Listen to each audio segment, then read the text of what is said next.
So that's what family means to you. Blood over loyalty.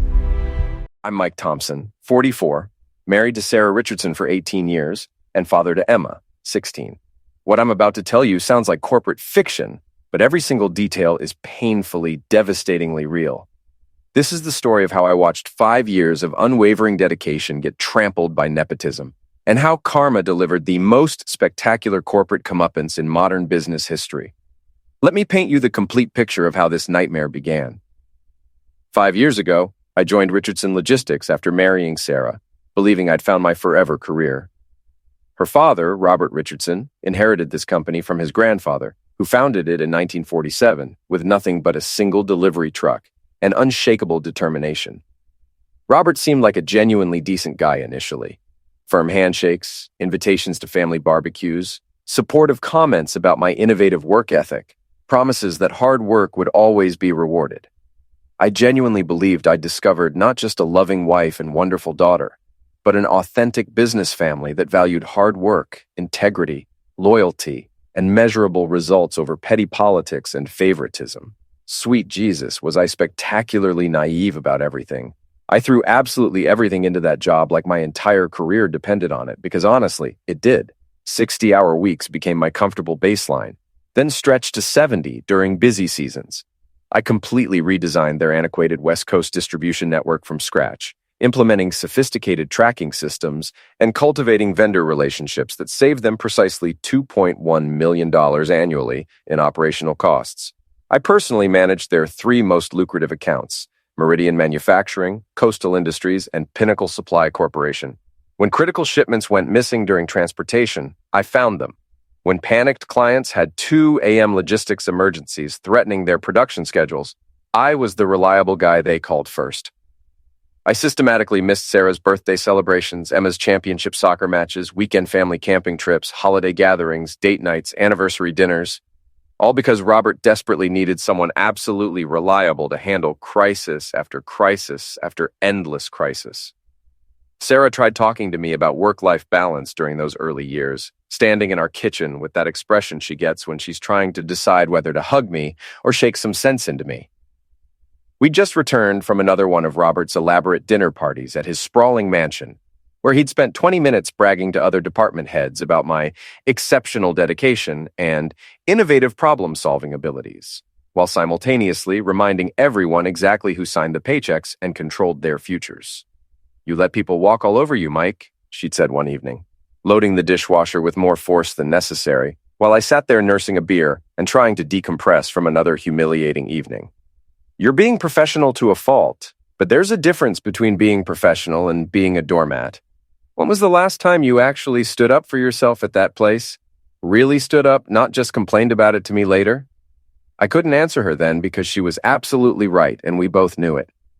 I'd defended myself initially, talking about building reputation and earning respect through consistent performance, about how quiet dedication would eventually pay off. But Sarah was cutting through my BS with surgical precision, like she could see right through all the excuses and rationalizations I'd built up over the years. I'd built an entire career around keeping my head down, doing exceptional work, and believing that eventually someone would notice and reward all that quiet dedication. The worst part was thinking about Emma during those sleepless nights. My daughter was looking at me like I was Superman, like I had all the answers and the world made sense because Dad had everything under control. What kind of example was I setting for her? What was I teaching my daughter about self-respect and standing up for what's right when I couldn't even stand up for myself in my own workplace? She'd been asking me about college lately, talking about applications and scholarships. And I kept telling her the same thing I'd been saying since she was old enough to understand. Work hard, be honest, treat people right, and good things will happen. But that was a lie, wasn't it? Sometimes what matters isn't how hard you work or how good you are at your job. Sometimes what matters is whose DNA you share, and whether you went to the right school with the right people. The devastating breaking point started innocently enough during last year's annual corporate retreat at Robert's exclusive country club. 18 holes of championship golf followed by premium cocktails and meaningless BS about quarterly profit projections. The clubhouse reeked of old money and older secrets, with oil paintings of dead white guys in hunting jackets staring down from mahogany walls, That's when Robert casually mentioned his nephew, Tyler Richardson, would be joining our organization as a management development intern for the upcoming summer session. Tyler was finishing his second year at Stanford's prestigious MBA program and urgently needed comprehensive practical business experience before graduation and career advancement. Initially, this announcement seemed completely routine and harmless. Every established family business brings in various relatives for traditional summer internships, right? File some basic paperwork, silently observe important meetings, fetch coffee for executives, maybe handle elementary data entry responsibilities. Standard nepotism procedures that don't genuinely threaten anyone's established position or career trajectory. But Tyler wasn't assigned typical intern responsibilities or menial tasks whatsoever. Robert provided him an actual corner office with impressive floor-to-ceiling windows overlooking the city, commissioned his name engraved on an expensive brass nameplate reading Tyler Richardson, Management Development Associate, and included him in confidential executive strategy meetings that I'd never been invited to despite 5 consecutive years of consistently proven performance and innovative problem solving. The kid carried himself with obvious entitlement like he already owned the entire place, asking penetrating questions about our proprietary client retention strategies and closely guarded profit margin calculations. This behavior should have triggered massive red flags in my brain, but I was completely consumed handling the Morrison Industries shipping crisis to pay adequate attention to emerging office politics and family maneuvering. I trained Tyler extensively because that's what consummate professionals do when specifically requested by management. He seemed genuinely eager and intellectually curious initially, taking meticulous handwritten notes about complex vendor relationships, individual client preferences, emergency response procedures, and intricate operational workflows. Tyler asked surprisingly intelligent questions about our Phoenix distribution hub's efficiency metrics, wanted to thoroughly understand why certain shipping routes proved more cost-effective than obvious alternatives, and expressed apparent fascination with advanced supply chain optimization techniques and logistics innovation. I actually started genuinely liking the kid during those first weeks. He reminded me powerfully of myself at that ambitious age, hungry to learn everything and systematically improve existing systems through careful analysis and creative thinking. What I didn't realize at the time was that Tyler was conducting detailed military-style reconnaissance for his carefully planned eventual corporate takeover and systematic displacement of existing management.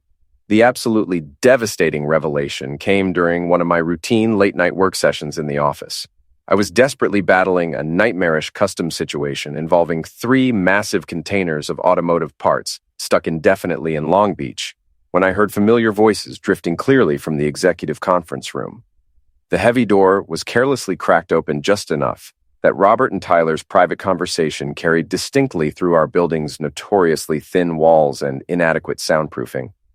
Mike understands these complex operational systems better than anyone we've ever employed in our company's entire 75-year history, Robert was patiently explaining in that insufferably patronizing tone he habitually used when discussing employee capabilities with other management personnel. He's methodically developed rock-solid relationships with all our major clients, completely understands sophisticated vendor negotiations, and consistently keeps everything running smoothly under extreme pressure situations. The Phoenix distribution network he personally designed is genuinely impressive, probably the most effective logistics optimization we've witnessed in decades of business operations. His vendor cost reductions alone have saved us over $2 million. I felt a brief moment of professional validation hearing this unexpected praise from Robert, until he continued speaking and completely destroyed my entire world with his next words. But Mike, unfortunately, doesn't possess the essential educational credentials or crucial family connections absolutely necessary for genuine long-term leadership advancement in our organization's future. He's blue-collar smart, definitely not boardroom smart. Tyler, you've got that prestigious Stanford MBA and the invaluable Richardson bloodline running through your veins. That powerful combination opens doors that Mike's operational experience never will, regardless of his consistently outstanding performance metrics or innovative problem-solving abilities. Tyler's response was considerably quieter, but I caught the crucial words that made my blood run cold. What exactly happens to Mike's current position when this management transition occurs? He seems deeply invested in this company's continued success and growth. Robert's casual laugh made my skin crawl with disgust and betrayal. Mike's extremely useful for routine day-to-day operational management, but he'll never advance beyond middle management positions here. Marriage might create convenient legal connections, but blood creates permanent loyalty that can't be questioned or challenged. Mike will make an excellent operations supervisor while you handle strategic planning and business development initiatives. He'll train you thoroughly, ensure smooth transitions, and maintain existing client relationships while you focus exclusively on growth and expansion opportunities. I felt physically nauseated standing in that dimly lit hallway, desperately processing what I'd just accidentally overheard from my own father-in-law. After 5 solid years of unwavering dedication, countless missed family events, endless weekend emergency calls, and consistently exceeding every performance target, I was viewed as nothing more than sophisticated hired help with a convenient family connection. Every personal sacrifice I'd made, every late night solving complex problems, every innovative solution I'd implemented, all completely meaningless because I wasn't born with Richardson DNA flowing through my veins. That night, I drove home in complete stunned silence, my overwhelmed brain struggling to process this profound betrayal.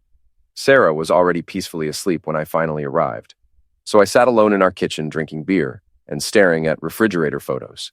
Emma's recent soccer victory celebration, our magical Disney World vacation 2 summers ago, Robert and his wife Margaret at our wedding ceremony. Everyone smiling broadly and promising that family meant supporting each other through absolutely everything life could throw at us. I started quietly updating my professional resume and discreetly reaching out to industry contacts the very next morning. Lisa Chen at Pacific Freight Solutions had been persistently trying to recruit me for 2 full years, regularly sending encouraging LinkedIn messages about exciting opportunities and competitive salary packages. David Kaplan at Southwest Transport called monthly, asking if I was ready for new challenges and career advancement opportunities. Rachel Martinez at Desert Logistics had made 3 formal offers over the past 18 months, each more attractive than the last. These weren't charity opportunities or sympathy positions. They were established businesses that recognized genuine talent regardless of surnames or family connections. During this period, I also started noticing increasingly obvious signs of Robert's manipulation and Tyler's preparation for leadership transition.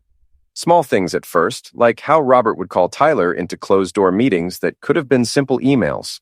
Tyler suddenly knew details about upcoming contracts that I hadn't been briefed on yet, despite being the person supposedly managing those relationships. He'd casually mention conversations with department heads that happened when I wasn't around, discussing strategic decisions I should have been involved in making. The fluorescent lights in my cubicle started bothering me more during this time, buzzing overhead and casting that sickly yellow glow that made everyone look like they were dying. Maybe that was fitting, because something inside me sure as hell was dying. My faith in fairness, my belief that hard work would be rewarded, my trust in the man whose daughter I'd married. I'd catch myself staring at those lights during lunch breaks, wondering how I'd ended up in this situation, wondering if this was what the rest of my career would look like. But betrayal doesn't happen all at once like in the movies, with some dramatic villain reveal. No, it creeps up on you like carbon monoxide, odorless, colorless, and by the time you realize what's happening, you're already half dead. 6 months before the official announcement, I should have seen the writing on the wall when Robert started including Tyler in meetings I wasn't invited to, when Tyler began asking questions about profit margins and client retention strategies that seemed far too sophisticated for a summer intern. The official announcement came exactly 3 months later during a mandatory all-hands meeting in our main conference room. Robert stood confidently at the head of that expensive polished mahogany table like he was announcing the second coming instead of promoting his nephew over the guy who actually understood logistics operations. His silver hair was perfectly styled by professional barbers. His custom-tailored suit probably cost more than my entire monthly salary, and that smile, that goddamn condescending smile, made me want to punch something extremely hard. Tyler brings fresh energy and innovative perspectives to our experienced management team, Robert declared in his practiced country club voice that dripped with unearned privilege and entitlement. His strategic thinking and forward-looking approach will take Richardson Logistics to unprecedented levels of success and market penetration in the competitive Southwest region. Fresh energy? This kid still needed constant help accessing his email password and couldn't differentiate between a bill of lading and a packing slip without consulting reference materials and asking for assistance. Tyler Richardson age 27 with exactly 18 months of management development experience, was now regional director of operations with a prestigious corner office overlooking downtown Phoenix, a $95,000 starting salary, comprehensive benefits package, company car allowance, and full authority over the complex logistics systems I'd spent 5 grueling years perfecting through trial and error. Meanwhile, I remained trapped in my cramped cubicle next to the supply closet, making $68,000 annually while being expected to train my own replacement. I sat in that suffocating meeting, politely applauding while my career imploded before my eyes. My colleagues, people I'd worked alongside for years, solved problems with, covered for during emergencies, shared lunch breaks and late-night pizza during crises. They all knew this was absolute BS.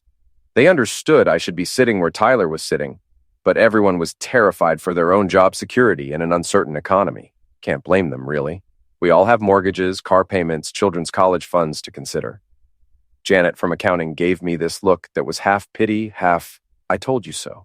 She'd been warning me for months that something like this was coming, but I kept believing Robert would do the right thing, that merit would eventually triumph over family politics.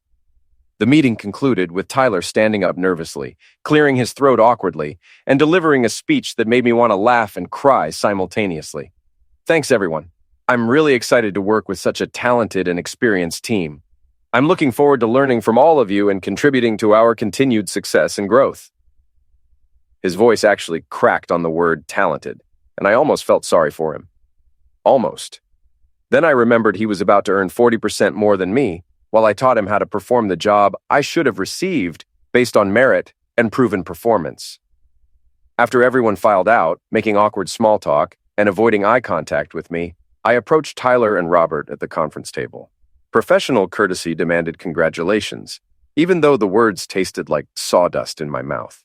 Congratulations, Tyler. Really well deserved, I lied smoothly, extending my hand for what I hoped appeared to be a genuine handshake. Tyler pumped my hand enthusiastically, his palms sweaty and uncertain. Thanks, Mike. I'm really going to need your guidance getting up to speed on everything operational. Your expertise and institutional knowledge will be absolutely invaluable during this transition period. Of course he needed my help. Of course I'd be training my own replacement, explaining systems I'd designed from scratch, sharing client relationships I'd cultivated over 5 years of personal attention, all while he collected the title and salary that should have been mine by any reasonable standard. Absolutely, I heard myself responding, maintaining that fake smile that was starting to make my facial muscles ache. Whatever you need to succeed here. Robert beamed at this exchange, probably thinking he'd managed this transition brilliantly and kept everyone satisfied with minimal disruption. He had no idea that something fundamental had shifted in that room, that the loyal son-in-law he'd been taking for granted finally understood exactly where he ranked in the family hierarchy and business succession planning. I walked straight from that conference room to Robert's private office and submitted my formal resignation letter, effective in 2 weeks. The letter was professionally written, thanking him for opportunities provided while expressing my decision to pursue new challenges elsewhere that better aligned with my career goals. Robert's reaction was absolutely priceless and worth documenting for posterity. First came confusion. He literally read my resignation letter 3 times like he couldn't comprehend the words on the page. Then disbelief, followed by visible panic, and finally desperate attempts at damage control and negotiation. You're quitting because Tyler got promoted? He shouted loud enough that half the office could hear through his expensive glass walls. Do you understand what this will do to our operations? We have the Morrison contract renewal next month, the Phoenix expansion project, quarterly reviews with corporate headquarters. I'm absolutely certain Tyler can handle everything, I interrupted, keeping my voice professionally level despite my heart hammering against my ribcage. After all, he's got that prestigious Stanford MBA and all that innovative thinking you specifically mentioned. Robert's face turned increasingly red, that prominent forehead vein starting to bulge like it did during heated vendor disputes. What about Sarah? What about Emma? You're abandoning your family responsibilities and financial obligations. There it was, the emotional manipulation disguised as concern for my wife and daughter's welfare. Robert was going to make this about family loyalty and financial security, about everything except the fact that he'd chosen his nephew over his son-in-law, and expected me to smile graciously while accepting it. No, Robert, I replied, smiling genuinely for the first time in months. I'm walking away from you. and this toxic situation. Not my family, just you. I'd already accepted Lisa Chen's generous offer at Pacific Freight Solutions. They wanted me to establish and lead their new Southwest Regional Division at a 45% salary increase, complete operational autonomy, my own team selection authority, performance bonuses tied to results, and 3 weeks paid vacation starting immediately. No nepotism, no family politics, no training unqualified relatives, just results-based leadership and performance-driven advancement. My final 2 weeks at Richardson Logistics were absolutely fascinating to observe from an anthropological perspective. Tyler struggled with basic vendor negotiations, approved shipping routes that made zero financial sense, and scheduled deliveries that conflicted with driver availability and federal regulations. Every single day brought new operational crises that I could have resolved in minutes. But watching Tyler flounder while learning on the job was oddly therapeutic. Despite my anger and disappointment, I maintained absolute professionalism during this transition period. I wasn't going to be petty about it, even though I had every reason to be. I could have walked out that Friday afternoon and left Tyler to figure out 5 years' worth of systems and relationships on his own, could have let Robert deal with the fallout of promoting an inexperienced kid over the guy who actually knew how to run the operation. Part of me wanted to do exactly that. Wanted to watch the whole thing burn down from a safe distance while sipping a beer and saying, "I told you so." But here's the thing about being a professional. It's not something you can turn on and off like a light switch. It's either who you are or it isn't. I'd never been the kind of guy who could walk away from people counting on me, even when their boss was a backstabbing a-hole who thought family meant blood and nothing else. The team I'd trained over the years, Janet from accounting, Mike from shipping, Sarah who handled client communications, they didn't deserve to get caught in the crossfire of Robert's nepotism experiment. And then there were the clients.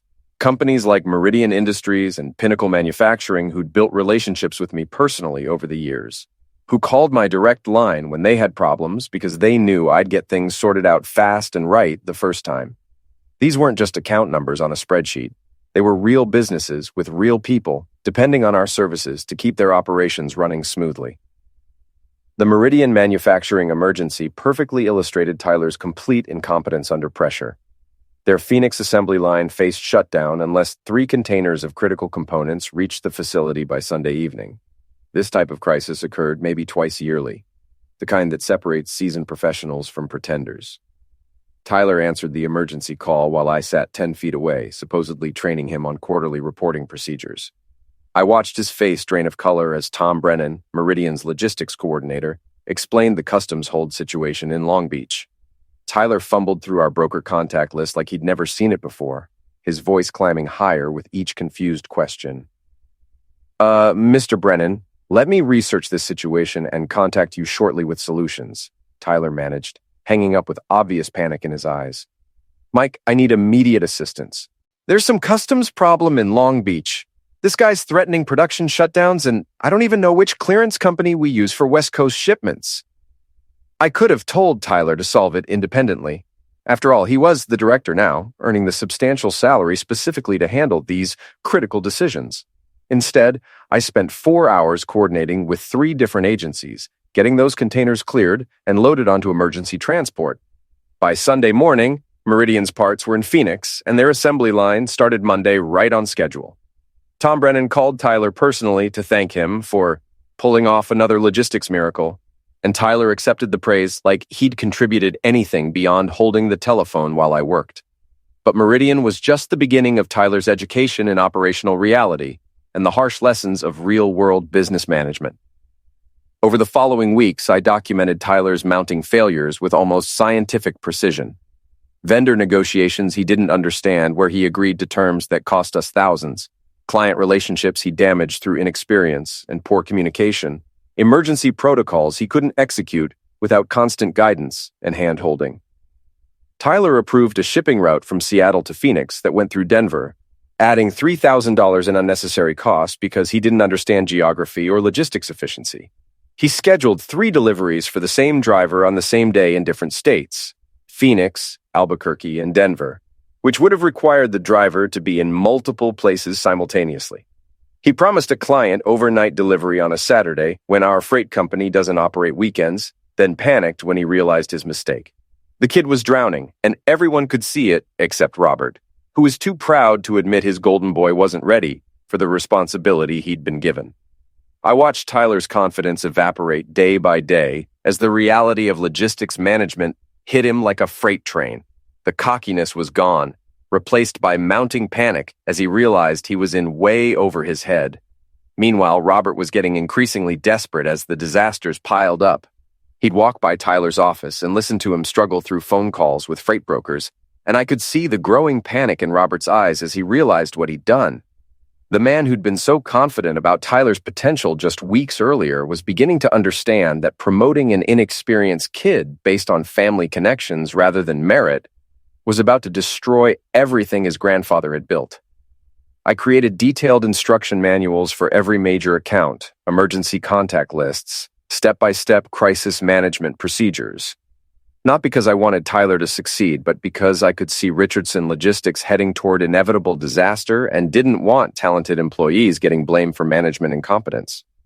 Robert's desperation became increasingly obvious as my departure date approached relentlessly. His emails evolved from politely asking me to ensure Tyler has necessary resources, to practically begging me to consider staying in a consulting capacity to facilitate the transition. Each message was more frantic than the previous one, and I could practically smell his fear through my computer screen. He offered me a 15% salary increase to stay as Associate Director of Operations, essentially Tyler's assistant with a fancy title designed to save his ego. The man who'd been so confident about Tyler's potential 2 weeks earlier was beginning to realize that potential means absolutely nothing when you have 3 major accounts threatening to terminate contracts and a nephew who thinks logistics management can be learned from business school case studies. My last day finally arrived on a gray Friday morning with that depressing drizzle that makes everything look hopeless and miserable. I cleaned out my desk methodically, packing 5 years of memories and frustrations into a cardboard box that seemed inadequate for everything I was leaving behind.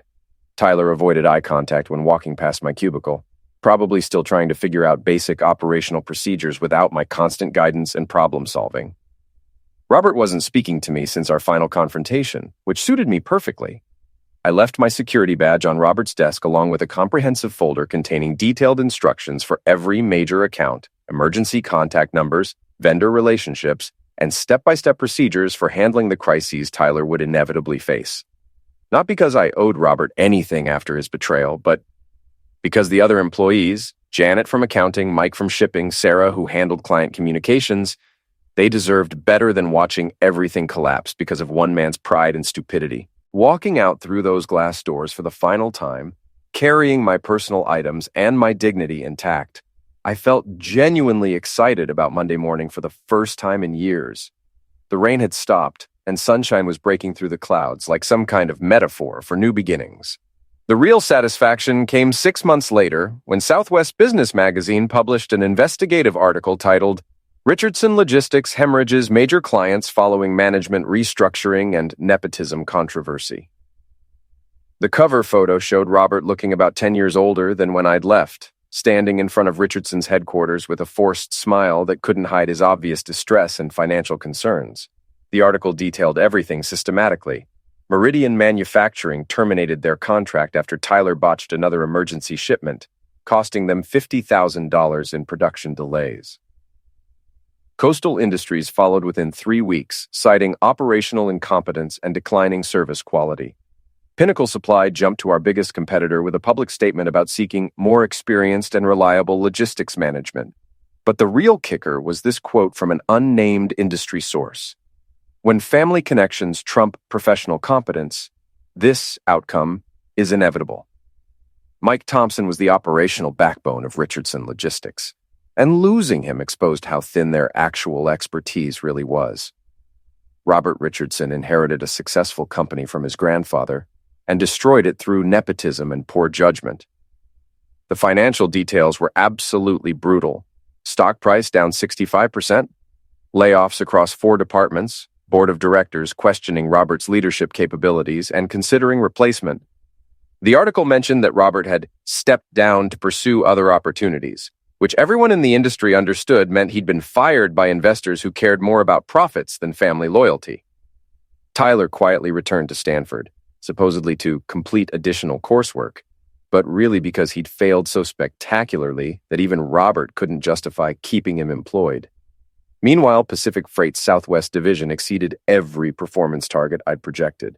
We landed 4 major contracts that Richardson had been pursuing unsuccessfully for years, including 2 companies that had terminated relationships with Robert after Tyler's disasters. I built a team of professionals who earned positions through competence and dedication, not chromosomes and family connections. The final chapter occurred last month, when I encountered Tyler at a Phoenix coffee shop, studying from a supply chain management textbook with obvious determination. He looked older, humbler, genuinely transformed by his spectacular failure. He spotted me, smiled sheepishly, and invited me to sit down. Tyler apologized sincerely for the entire situation, admitted he'd been completely unprepared for the responsibility Robert had given him, and explained he was now working entry-level at a small freight company in Tucson, learning the business properly from the ground up, making about 1/3 of what he'd earned at Richardson Logistics. I respected his honesty and bought his coffee. Tyler never asked for that promotion. Robert created the entire mess by prioritizing family connections over business sense and professional competence.